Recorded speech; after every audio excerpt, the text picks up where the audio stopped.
You're tired. Tired of attracting the same kind of man, emotionally unavailable, inconsistent, needing you to fix him, manage his feelings, or wait around while he figures things out. You've tried being patient. You've tried being understanding. You've even tried setting boundaries, but they don't seem to work because broken men just keep showing up. But what if the problem isn't your boundaries? What if it's that your boundaries aren't strong enough to make broken men back off fast before you waste months trying to figure out if they're worth your time? Here's what you need to understand. You're not attracting broken men because something's wrong with you. You're attracting them because your boundaries aren't repelling them. Most women set boundaries that reveal character. You set a boundary, you watch how he responds, and based on his response, you decide if he stays or goes. That's good. That's discernment. But it still requires you to do the work of evaluating, deciding, and often enforcing. But there's another level of boundaries. Boundaries that repel. These boundaries are so clear, so non-negotiable, so uncomfortable for broken men that they don't even try to push past them. They feel the resistance and back off, not because you kick them out, but because they can't tolerate what you require. Think about your body's immune system. When a virus enters, your body doesn't debate whether to fight it. Your immune system automatically identifies what's toxic and rejects it. You don't have to think about it. You don't have to convince your body to protect itself. It just does. Biblical boundaries work the same way. When they're strong and clear, they automatically identify what's toxic broken men, manipulators, emotional vampires, and reject them without you having to explain, justify, or convince. The wrong men feel the resistance, and they back off, not because you push them away, but because healthy boundaries make toxic people uncomfortable. Look at Jesus in John chapter 6. He taught something hard. Many of his disciples said, "This is a hard teaching. Who can accept it?" And verse 66 says, "From this time, many of his disciples turned back and no longer followed him." Jesus didn't chase them. He didn't soften the truth to keep them comfortable. He didn't beg them to stay. He let them leave. Because the right message attracts the right people and repels the wrong ones. Your boundaries work the same way. They're not about convincing broken men to stay and do better. They're about letting broken men disqualify themselves when they realize they can't manipulate, bypass, or wear you down. Today, I'm giving you 3 biblical boundaries that broken men cannot tolerate.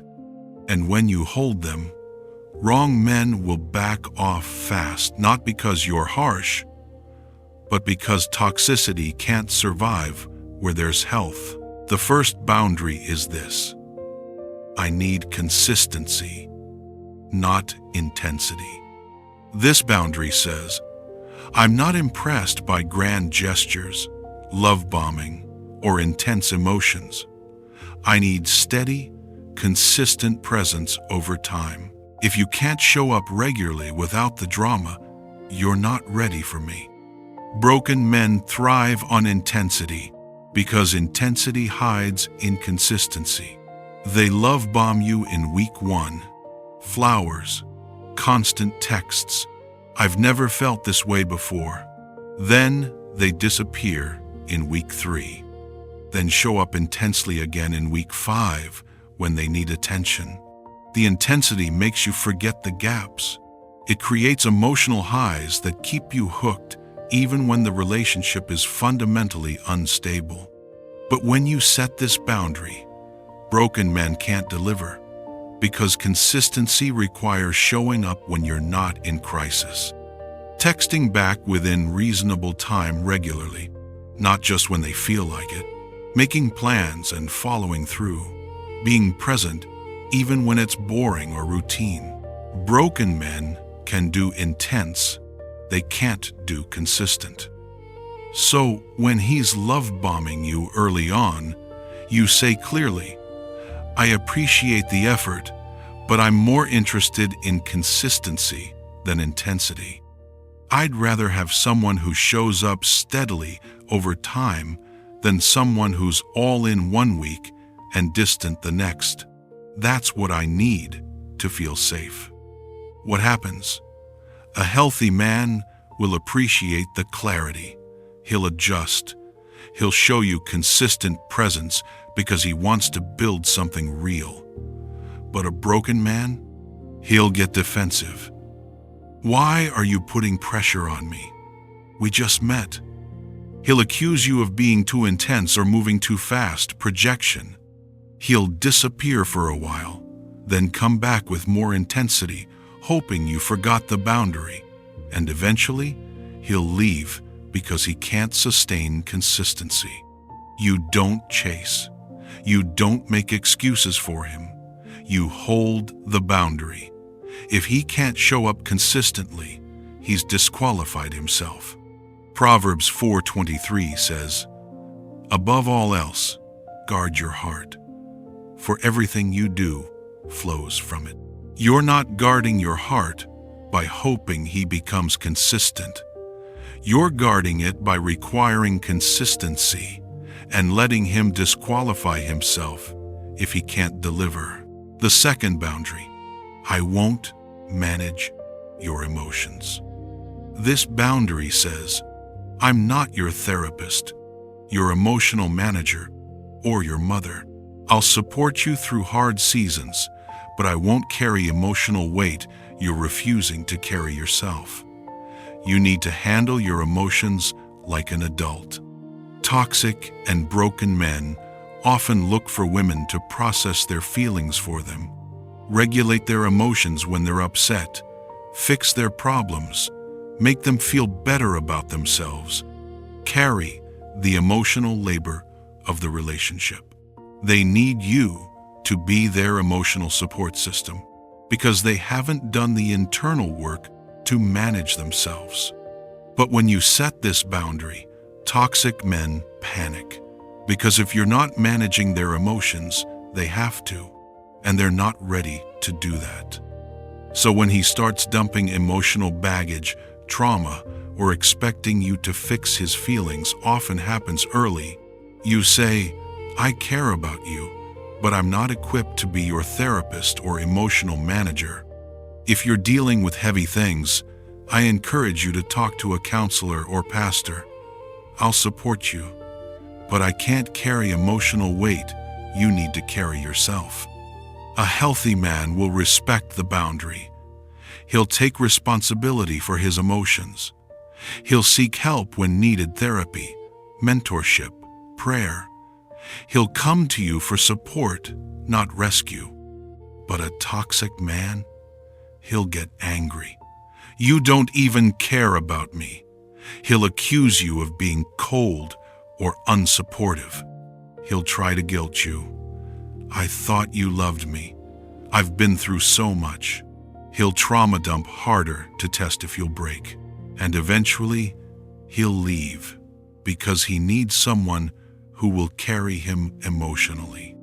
You hold the boundary. You don't apologize for having limits. You don't take on emotional labor that isn't yours to carry. If he leaves, he's disqualified himself. Galatians 6:5 says, each one should carry their own load. You're not being unloving by refusing to carry someone else's emotional load. You're being biblical. Matthew 7:6 warns, do not give dogs what is sacred. Do not throw your pearls to pigs. Your emotional energy is sacred. Don't give it to men who will trample it. The third boundary, you earn access through action, not words. This boundary says, your words don't impress me. Your actions do. You earn my time, trust, and emotional investment by showing up consistently, not by saying the right things. If your actions don't match your words, you don't get access. Broken men are masters of words. They know what to say. I want something real. You're different from other girls. I'm serious about you. I'm working on myself. But their actions don't match. They say they want something serious but won't commit. They say you're important but cancel plans. They say they're working on themselves but show no evidence of change. When you set this boundary, broken men lose their power because they can't deliver. Their actions will always expose what their words are hiding.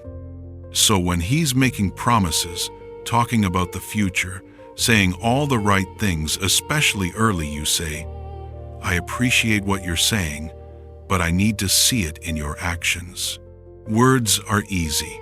I'm watching what you do, not just what you say. Show me through consistency, follow through, and your choices. A healthy man will respect that you're not easily swayed by words. He'll let his actions speak. Consistent texting, making plans, following through, showing up. He'll prove over time that his words are backed by behavior. But a broken man, he'll get frustrated. Why don't you trust me? I said, I'm serious. He'll make more promises to try to convince you, but still no action. He'll accuse you of being cynical or jaded, or not giving him a chance. And eventually, he'll leave because he can't sustain the act long enough to earn real access. You don't chase. You don't make excuses. You believe his actions over his words. If he can't earn access through consistent action, he's disqualified himself. James 1:22 says, Do not merely listen to the word and so deceive yourselves. Do what it says. Don't just listen to what he says. Watch what he does. And if he's a hearer but not a doer, he doesn't get access. Jesus said in Matthew 7:20, By their fruit you will recognize them, not by their words, by their fruit. And fruit takes time and consistent action to produce. When Nehemiah's enemies tried to distract him with words, threats, invitations, manipulation, he didn't debate. He said, I am carrying on a great project and cannot go down. Your boundary is the same. You're carrying on a great project. You don't have time for men whose words don't match their actions. They either rise to your standard or disqualify themselves. Now here's how to use these boundaries without guilt. Set them early, week 1 to 3, not month 6. Don't wait until you're attached. Set them when the cost of him leaving is still low. You're not emotionally invested yet. He reveals his character quickly. You save months of wasted time. Communicate clearly. Once. Say the boundary clearly. Then hold it. Don't repeat yourself 5 times hoping he'll finally listen. If he doesn't adjust after you've said it once, that's your answer. His inability to honor it after hearing it is the response. Watch actions, not explanations. When he violates a boundary, he'll give explanations. I've been so busy. I'm going through a lot right now. I didn't mean to. Don't judge by explanations. Judge by whether the behavior changes. Healthy looks like apology plus changed behavior. Toxic looks like apology plus same behavior. And don't feel guilty for being too much. Broken men will make you feel like you're the problem. You're too demanding. You're too intense. You have too many rules. That's projection. Healthy boundaries don't make you too much. They make toxicity uncomfortable. And that's the point. If your boundaries make him uncomfortable, he's not your person. The right man will respect them. And if you want a tool to help you spot broken men before you set these boundaries, so you're not wasting time on guys who won't respect them, download the free counterfeit test in the description. It's a 1-minute guide that helps you identify red flags early so you can set these boundaries with confidence and know which men are worth your time and which ones need to disqualify themselves. The right boundaries don't just reveal broken men, they repel them. And that's not cruelty, that's protection. When you set boundaries that require consistency, emotional maturity, and actions that match words, broken men cannot tolerate them. They'll back off.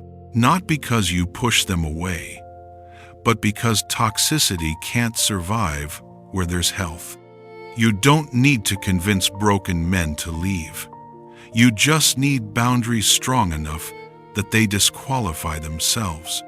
And when the right man shows up, he won't be repelled by your boundaries.